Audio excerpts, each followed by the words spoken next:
உறுப்பினர் K A Pandian.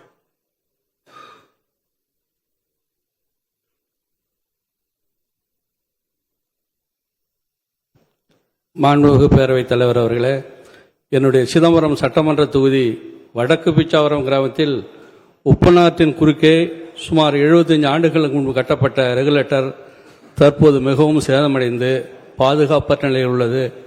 எப்பொழுது உடையும் என்கிற சூழ்நிலையில் இதனால் கடநீர் உட்புகுந்து சுமார் 3000க்கும் மேற்பட்ட விளைநிலங்கள் பாதிக்கப்படுகிறது.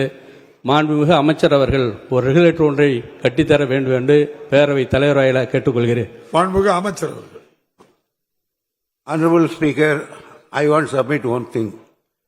Those who want to raise a supplementary question, that question must be related to the main question. Then only we can give answer. But one gentleman asking Ramanathapuram, another gentleman asking Kummudipondi, entire different. We are no all parts are particulars are here. So I am a request of supplementary.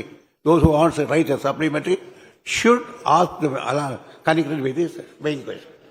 ரொம்ப சரியா சொன்னீங்க. இருந்தாலும் உங்க மேல எல்லா உறுப்பினர்களுக்கும் ஒரு நம்பிக்கை. தமிழ்நாடு முழுவதும் ஓடக்கூடிய ஆறுகள் அணைகள் எல்லாமே உங்களுக்கு ஞாபகத்துல இருக்குங்கிற நம்பிக்கையில பண்ணாங்க. நன்றி. சார் நீங்க எழுதி கொடுங்க சார்.